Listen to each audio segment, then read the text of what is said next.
আসসালামু আলাইকুম এভরিওয়ান, কি অবস্থা, কেমন আছেন সবাই? আশা করছি সবাই ভালো আছেন। সো আমি সারাদিন অফিস করছি, তারপরেও তো এরপরে হচ্ছে অফিস করার পরে এরপরে বুলবুল বলতেছে যে আজকে আমাদের প্রথমত প্ল্যান ছিল হচ্ছে আমরা যাব হচ্ছে পূর্বাচলের ওদিকে, যে নতুন রাস্তাটা হয়েছে ওদিকে যাওয়ার আমার কয়েকদিন যাবত ইচ্ছা। তো আমার হচ্ছে প্ল্যান ছিল আমরা ওদিকে যাব। তো আহ, বুলবুল বলতেছে চল আজকে যাই, যে আমার বাসায় যে খাওয়া দাওয়া করবো, দেন হচ্ছে ওরে ওরে নিয়ে দেন হচ্ছে খাওয়া দাওয়া শেষ করে পূর্বাচলে যাবো। সো আজকে ব্লগটা হইতেছে খাওয়া দাওয়া রান্না বান্না কীভাবে কী করতেছে সেইগুলো নিয়ে, অ্যান্ড দেন হচ্ছে আমরা ঘুরতে যাবো। ওভারঅল সব কিছু নিয়ে হচ্ছে ভিডিওটা হবে। তো রাইট, এই হচ্ছে আমাদের শেষ। আমাদের মেনুতে আজকে কী কী আছে বুলবুল সাহেব বলেন। আজকে কাচ্চি বিরিয়ানি। ওয়াও,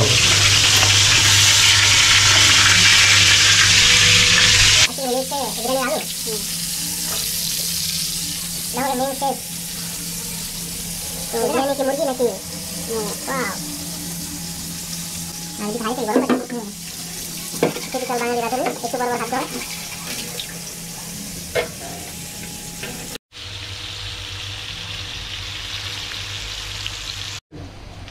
আমাদেরকে একটু নেন, একটু দুধ খাই।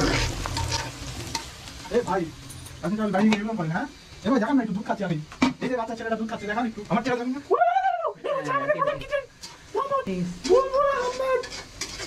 সে খুব ভালো রান্না করতে পারে এবং আমাদের সবসময় রান্না করে খাওয়ায়। ভালো রান্না করতে পারে, কিন্তু আপনার ভাষা ঠিক নেই। এবং সাথে আছে আমাদের সবার প্রিয় ইউসুফ ভাই, যাকে আমরা সবাই বলে দেখাই মিস্টার গ্রিন ভাই।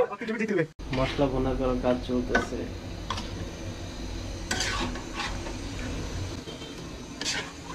Yummy, yummy. Masakali. এই যে একটু করে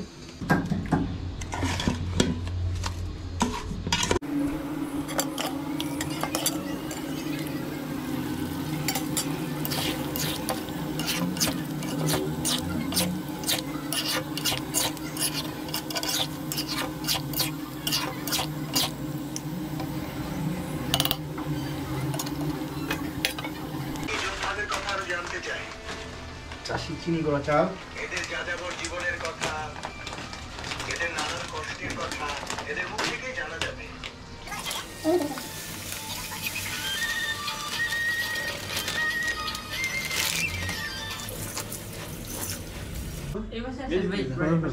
তোর ভাগটা একটু ভিডিও করতেছি। না একটু ভিডিও করব না। খাবারের টেস্ট কেমন সবাই একটু অনেস্ট রিভিউ দিও, কারণ বুলবুল যে বিয়ে করে। তো খাওয়া দাওয়া শেষ করে এখন সময় বাজতেছে 10টা 25। তো আমি আর বুলবুল বের হইতেছি, আমরা 300 ফিটের দিকে যাব। তো দেখি কয়টার ভিতরে আবার ফিরতে পারি। যদি পসিবল হয় তাহলে আজকে চলে যাব, আদারওয়াইজ ওর সাথে আবার ওর এখানে আসতে হবে, দেন কালকে সকালে গিয়ে অফিস করব। ইয়ো ইয়ো বুলবুল। সো গাইস, এই হচ্ছে মোটামুটি পূর্বাচলের সেই ভাইরাল স্পট। সো এখন রাত হচ্ছে 11টা, এখনও অনেক ক্রাউড। তো এই জায়গাটা খুব অ্যাস্থেটিক সুন্দর, লাইক রাউন্ড বল বা স্টেডিয়ামের যেমন আকৃতি সেরকম অনেকটা।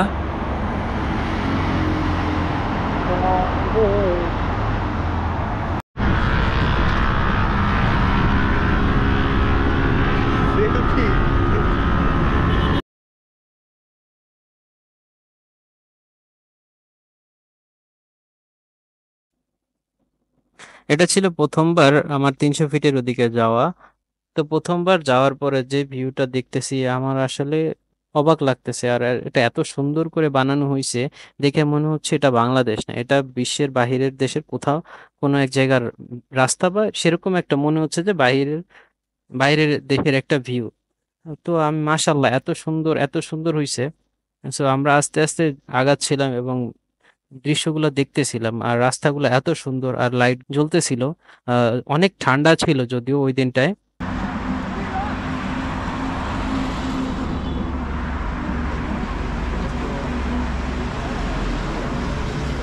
এবং অবশেষে আমরা চলে আসছি আমাদের কাঙ্ক্ষিত প্লেসে, যেখানে দাঁড়ায় সবাই ছবি টবি তুলে, যেখানকার ভিডিও ছবি তো এতদিনে ভাইরাল হয়েছিল।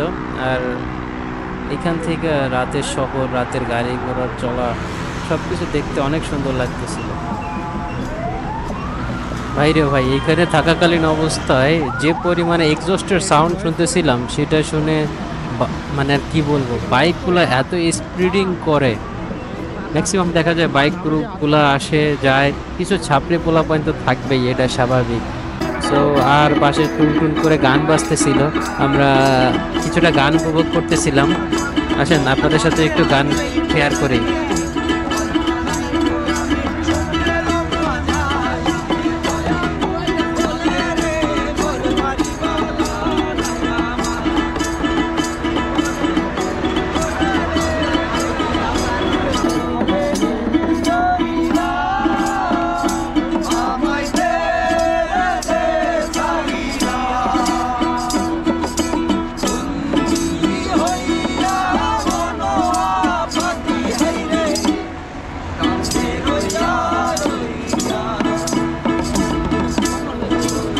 তো পূর্বাচলের এই ভাইরাল স্পট থেকে এখন হচ্ছে চলে যাইতেছি বাসার দিকে যাবো। 11:45 বাজে। এদিকে একদল গান করতেছিল, মানুষকে এন্টারটেইন করার মতো করতেছিল। আর এত সময় ছিলাম এখানে, তারা ছবি টবি তুলতেছিলাম। কিছু টিকটকার, মানে বর্তমান সমাজে টিকটকার একটা মানে ব্যাপার, তাদের অস্তিত্ব সবখানেই ছড়াই ছিটায় আছে।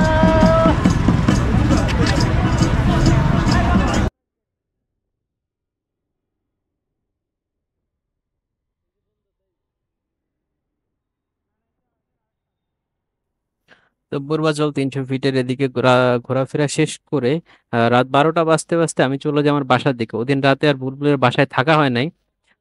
বাসায় গিয়া পরে আপুরে ঘুম থেকে উঠায় তারপরে হচ্ছে গেট খোলাইতে হইছে। এই জন্য আপু বেশ খানিকটা বকাবকি করছে আমারে। যাই হোক, প্যারা নাই। এমন একটা সুন্দর মানে দিন রাত কাটানোর পরে এই 2-4টা বকা শুনলে কোনো কিছু গায়ে লাগবে না, অবশ্য গায়ে লাগানো উচিত না।